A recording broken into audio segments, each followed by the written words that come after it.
morning. Welcome back to the new lecture on sustainable architecture.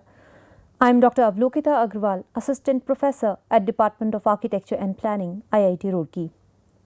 In today's lecture, we will be looking at the different terminologies and their definitions, the terminologies which are used in some way or the other for defining and understanding sustainable architecture or green buildings. So, these terminologies are specific to buildings and built environment. The first and foremost terminology which is very commonly used in our discussions around sustainable buildings is carbon footprint.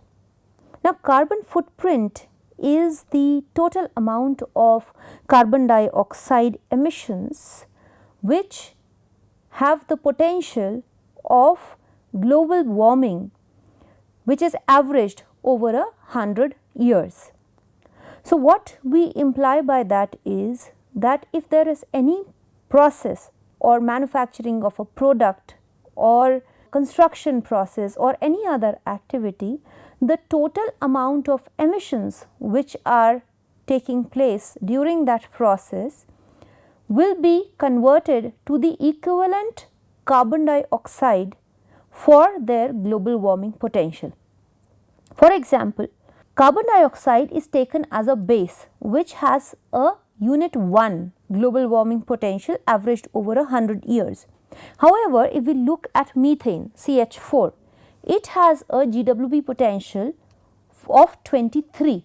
So, one molecule, 1 unit of methane emitted is equivalent to 23 units of carbon dioxide emitted. So, 1 methane is equivalent to 23 CO2 emitted. If we look at nitrous oxide N2O, it has 296 CO2 equivalents. For HFCs and for HFC 23 and HFC 134A, it has a much higher potential which is 12,000 times the carbon dioxide. And the sulfur fluorides, they have even higher potential of 22,000 times the carbon dioxide equivalent. Now, what we are trying to look at here is when we are constructing our buildings, we have to be aware of the different processes that go in it, the different materials which are going in it and the associated carbon emissions. For example, let us take any activity for that matter. For any sustainable building, we advocate that the materials be procured locally. Now, say stone which has a very low energy which is embodied in it. We will come to embodied energy, but very low embodied energy content. So, for example, the locally available material. So, all sustainable buildings advocate the use of locally available materials. For example, stone. Stone is a material which is very low on embodied energy. However, where is this stone being procured from? For example, I might have available stone which is locally available, while I might be wanting to use some exotic variety of stone which is to be fetched from a far off distance. Now, to procure the stone from a far off place, the stone needs to be transported. The emissions which are taking place in all that transportation will be counted towards the carbon footprint of that material when we are talking about the building. The others, for example, the HFCs and CFCs, now these are used in the air conditioning systems. So, there are direct emissions and there are also indirect emissions. For example, the amount of electricity that we are using. Now, there is no direct emission which is taking place. It might seem to be a very clean energy source. However, at the point where the electricity is being produced, for example, if it is being produced using thermal power plant where coal is being burnt, coal is being used as a fuel or gas or other forms of hydrocarbons are being used as a fuel, there the amount of carbon dioxide equivalent which is emitted is counting towards the carbon footprint. For example, if we are using cement, now cement has very high carbon footprint simply because not just cement but any other material which is produced at very high temperatures. So, that causes the nitrogen oxides to form in the atmosphere, and we have already seen that it is 300, approximately 300 times the global warming potential as carbon dioxide. So, we have to understand what each material amounts to, how much global warming potential does each material have in comparison to carbon dioxide, and higher this number, higher is the carbon footprint. If we look at this data from IEA, it is very clearly seen that as we are progressing, the direct emissions from buildings are remaining almost constant, but it is the indirect emissions which is what we just talked about. For example, the electricity which is generated elsewhere, not at the building site. So, those indirect emissions are increasing every day as the lifestyle is changing, as the type of buildings are changing, as more and more buildings are becoming air conditioned. So, these indirect emissions are increasing. The same is seen here, but depending upon our strategy, what kind of strategy do we adopt, what kind of way forward do we adopt, we can limit these carbon dioxide emissions, carbon footprint, to bring it down or to retain it at the same level, depending upon what are the different alternative courses we take. If we look at this footprint calculator,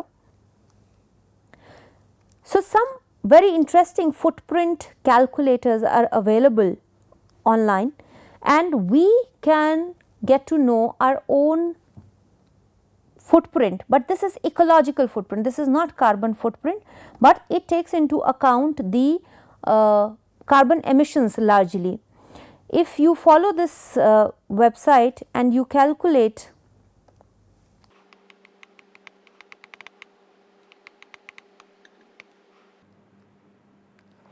so it gives us what is our footprint based upon the lifestyle that we choose, whether we eat meat products or only vegetarian diet, from where is the food procured, to the kind of housing we live in, to the kind of house we live in, and are the materials which we are using, the per capita space that is being consumed, and also the electricity consumption inside the home, the kind of appliances we are using, the type of electricity which is being used inside the home, whether it is renewable or from non-renewable sources, the type of waste we generate and the amount of waste we recycle, the kind of transportation mode we use, car, scooter, bicycle, and the efficiency of car that we drive, whether we carpool or not, or whether we use public transportation, and the major component is whether we fly, whether we use air transport in each year, and together it gives how much of the resource is consumed if we go on living the same way as we are doing. So, I have not changed much, but we can see that the overshoot day, which is another concept which we have discussed previously, that we require around 2.7 earths if everyone on the earth lives like the way we do, and we can reduce our carbon footprint if we consciously try to do that. Then the next terminology is environmental footprint. Now, environmental footprint talks about the impact determined by the amount of depletable raw materials and non-renewable resources consumed to make the products. Here, since we are talking about buildings, we will be talking about the resources which are consumed to make these buildings and the quantity of waste and emissions generated in the process. Here, we are looking at the environmental resources which will be required. Say, for example, for constructing a building, we require wood. So, we require land from the environment, we require forest, we require energy for making the building, we require stone, we may require water. So, each of this component of the environment is counted, it is a resource from which is being borrowed from the environment, and that is all what counts towards the environmental footprint. The next terminology that we commonly use for defining sustainability, and we call them the 3 R's of sustainability: reduce, reuse and recycle. By reduce, it implies that the amount of resource which needs to be consumed has to be reduced, it is demand reduction.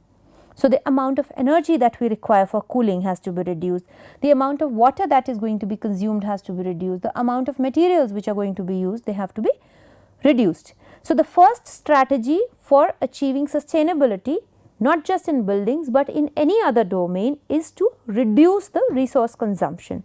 Once we have reduced the resource consumption, the second strategy which comes is reuse. Whatever is being used has to be reused again. For example, the wood which is in good quality can be reused for some other purpose. Brick can be reused. The construction and demolition waste can be reused. So, the water can be reused and like that. So, the second strategy would be to reuse. First, we have reduced the amount of resource required. Second is, once we have used the resource, it can be reused in some other form. Even after reusing, when the waste is generated, the third strategy comes into place, which is recycle.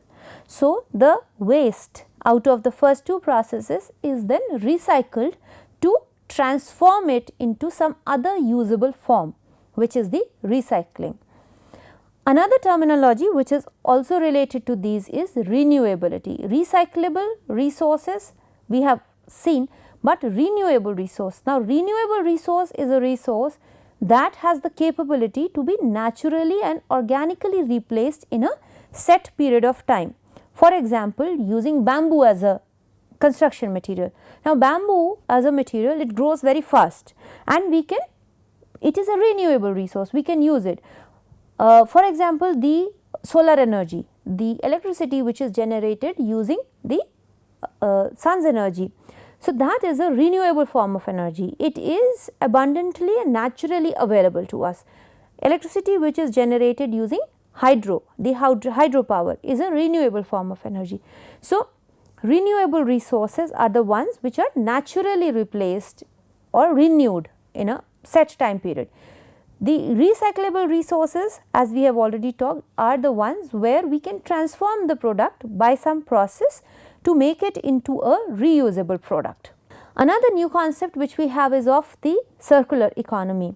Now, circular economy is synonymous to sustainability and the system thinking, where nothing goes as waste. So, earlier the approach was to take, make, use, dispose and pollute. So, we take it from the environment, take the resources from the environment, make it, transform it, use it, and then we dispose it off, and which eventually goes back to the environment to pollute the environment. However, in a circular economy, we have the economic activities and this entire thing goes in a cyclic manner, in a closed loop, where we make, use and we reuse it. After reusing it, we remake it by recycling and make it again. That is how the entire cycle goes in. The economy is associated with it at each step. There are economic opportunities which are generated along with the system within the closed loop. The next very important terminology which we often come across is life cycle assessment. Now, life cycle assessment is a technique to assess environmental impact associated with all the stages of a product's life, that is from the raw material extraction to its processing, manufacturing, distribution, use, repair, maintenance and final disposal or recycling, ideally recycling, but in some cases the disposal. So, the environmental impact which is associated throughout the product's life cycle is taken into account when we are talking of life cycle assessment. There are some specific IS codes, ISO 14041, 42 and 43, which defines how life cycle assessment should be carried out. Very simply, life cycle assessment requires a goal to be defined and the scope of the work to be defined. When we talk about life cycle assessment, since we have been talking about it since beginning, that the entire discussion around sustainability emerges from this system thinking. So, nothing is isolated, nothing is standing in isolation independently, everything is interconnected. So, when we are talking about life cycle assessment, probably there would be no process or system in the world which is not connected to the other some way or the other. So, we have to define how much is within the scope of this work. What is the goal? Are we looking at energy? Are we looking at water? Or are we looking at environment largely? Or are we focusing on some other issue? So, depending upon that, we define the goal and scope, and then we look at the inventory, whatever is existing or whatever is coming in and going out. For example, say a building, and we define that okay, we want to look at the life cycle assessment of a building starting from its design stage to its post occupancy and demolition. Now, that is a huge scope of work.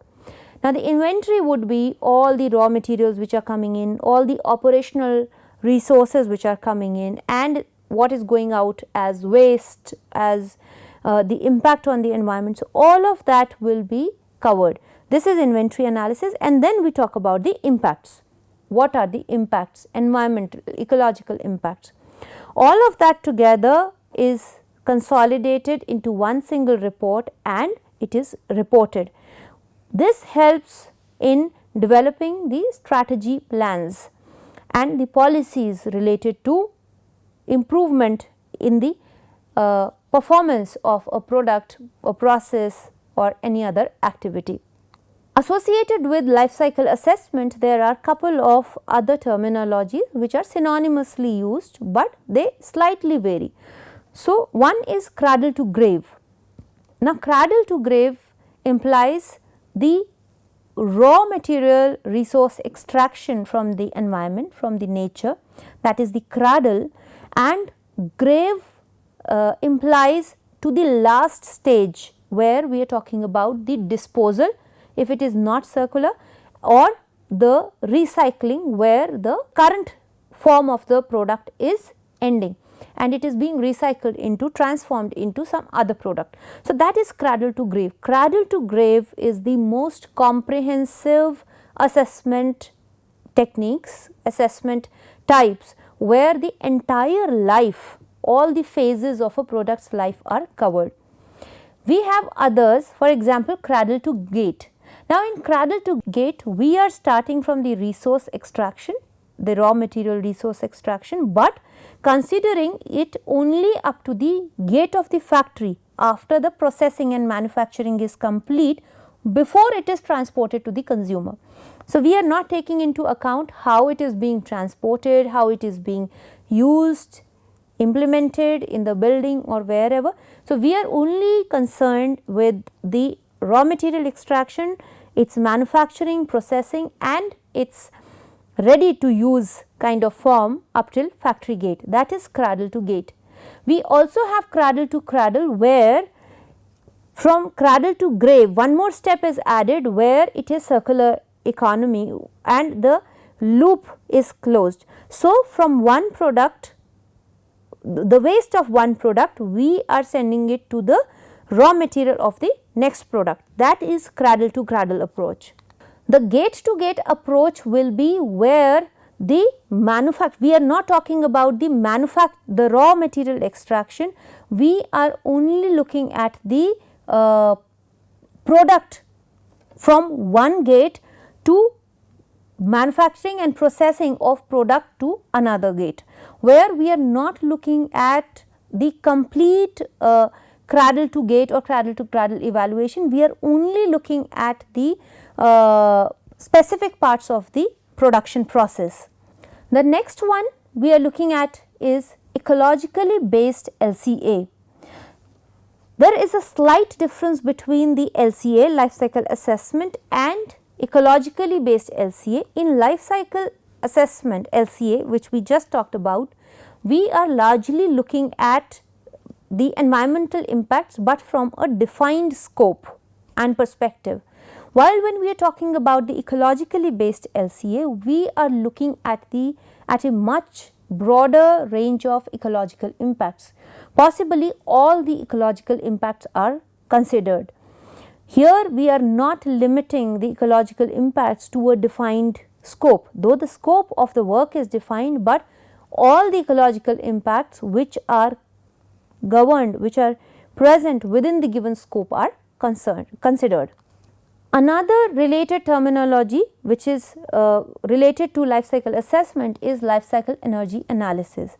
In life cycle energy analysis, we are looking at the entire life cycle of the product or process, but we are looking only at the energy aspect of it. So, how much of the energy is consumed from its raw material extraction to its, say, disposal or recycling, through the entire life cycle we are looking only at the energy consumption. So, we are not looking at the environmental impacts, the ecological impacts, or any other cost associated with it except energy. We are also looking at a synonymous terminology which is life cycle cost analysis, LCCA. Now, here it is very similar to life cycle energy analysis, but here we are looking at the cost, economic cost of each of the component, each of the process.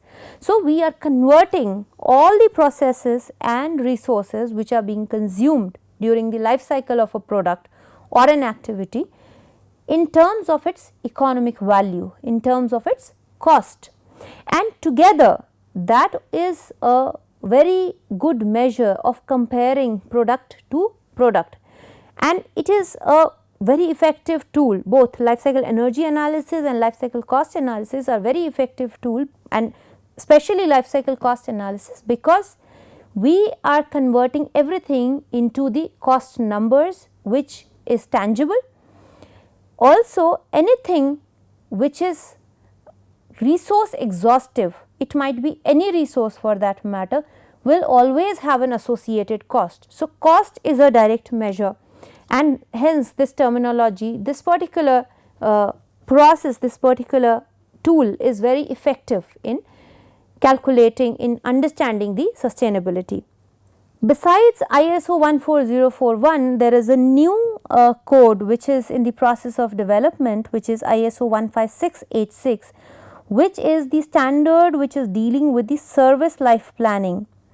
Now, here we are looking at a code where it is impacting the decision process, how the development of the service life of a building component or any other module for that matter is taking place.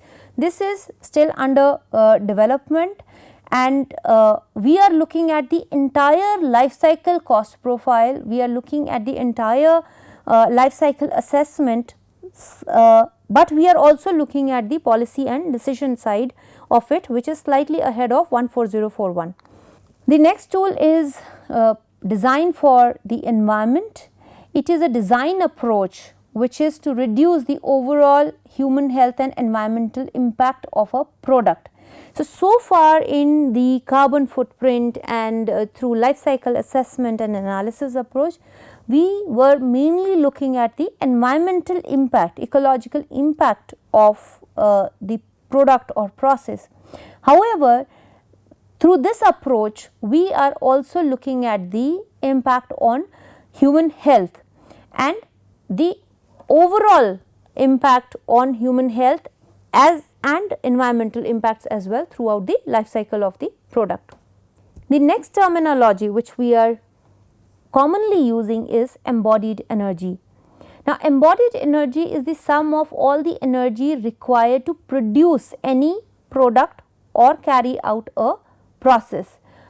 It is mainly used for products, and unlike life cycle energy, where we are taking into account the energy which is being consumed for all the associated processes while manufacturing a product.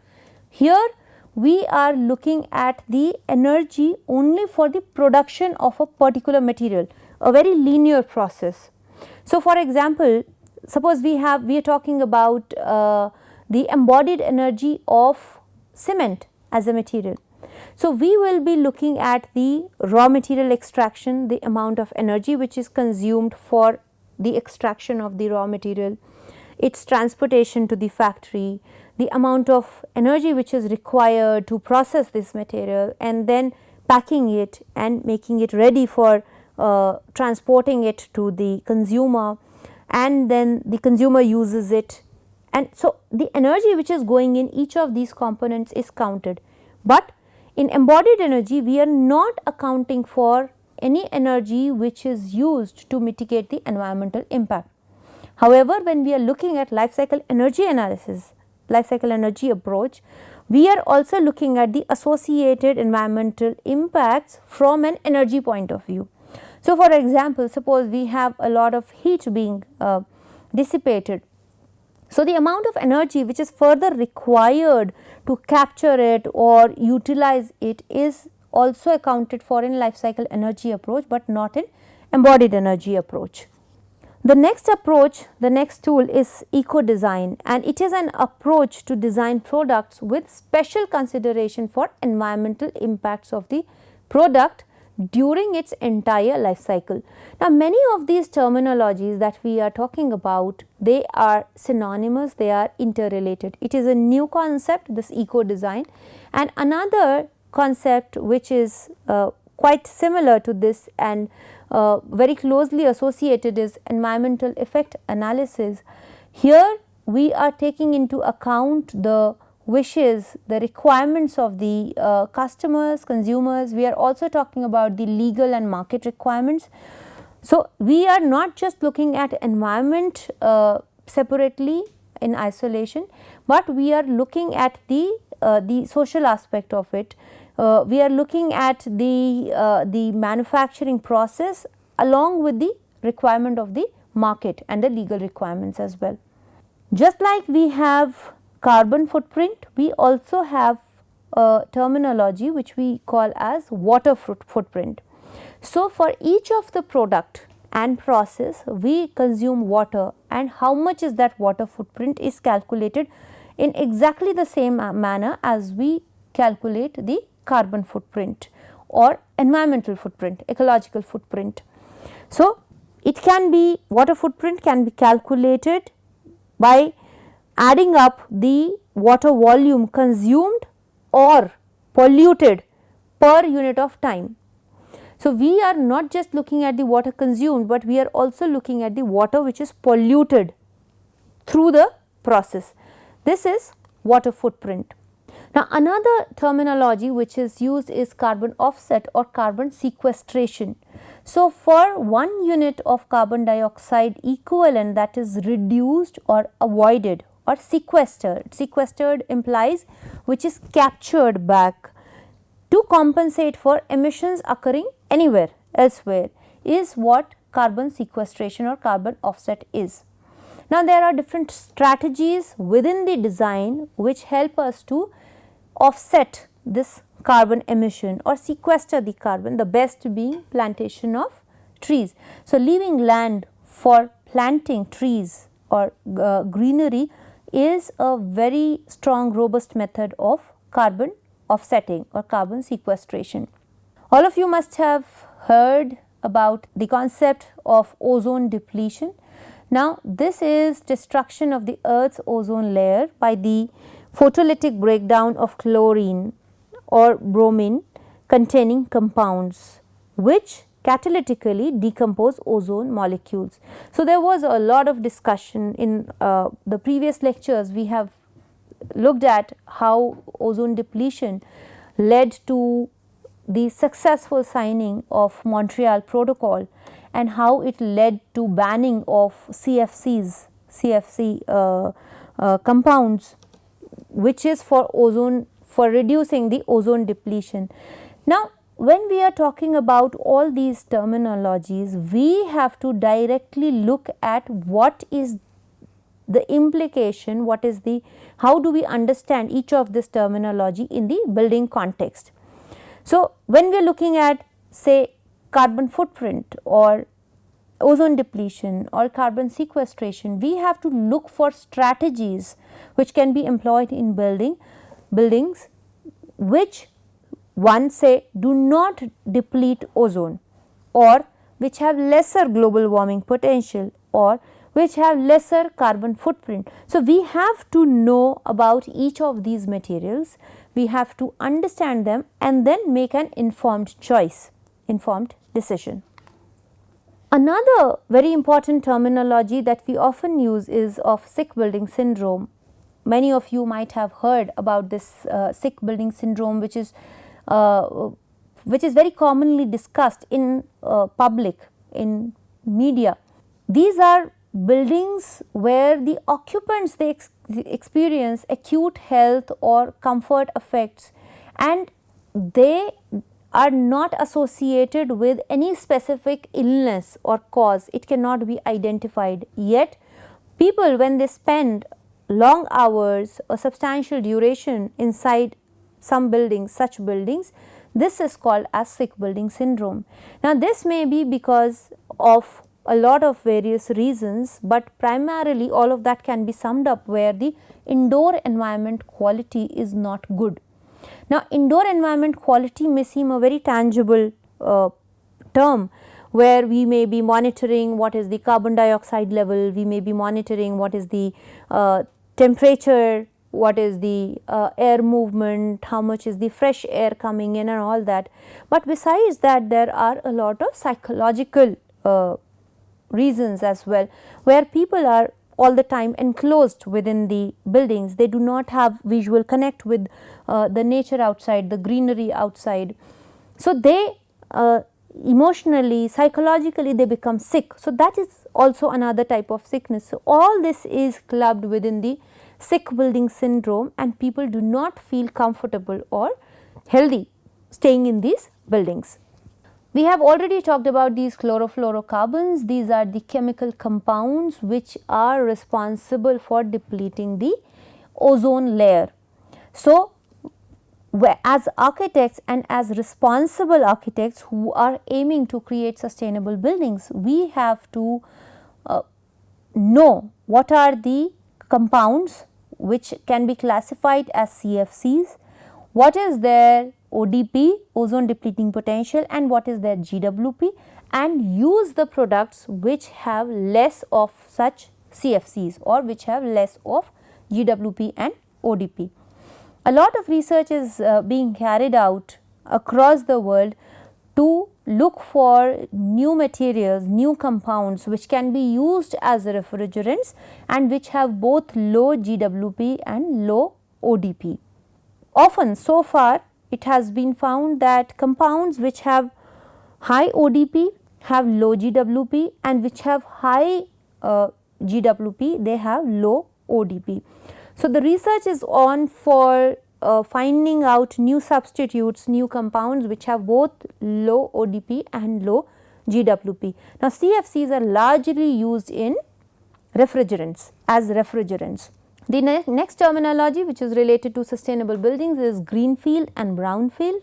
Greenfield project implies that there is no demolition of an existing structure required, where the land is open, barren, it has not been previously used for any other purpose. So, it is actually a good fertile land which can be used for anything. That is a greenfield project. On the other hand, the brownfield project is a project where we are modifying or upgrading an existing project, or maybe demolishing and then reconstructing, where the land, the project site has already been used for something. So, that is a brownfield project. So, the quality, the ecological quality of the site has already been altered. That is a brownfield project. So, it is preferred to develop on a brownfield than a greenfield, because greenfield is a good site. Then another common terminology that we use in these green buildings and sustainable buildings quite often is Energy Performance Index, EPI, and it is the total energy consumed in a building over a year divided by the total built up area, and the unit is kilowatt hour per square meter per year, and it is the simplest and the most relevant indicator for qualifying a building as energy efficient or not. If you look at the Bureau of Energy Efficiency website in India, so they have BEE star rating for buildings.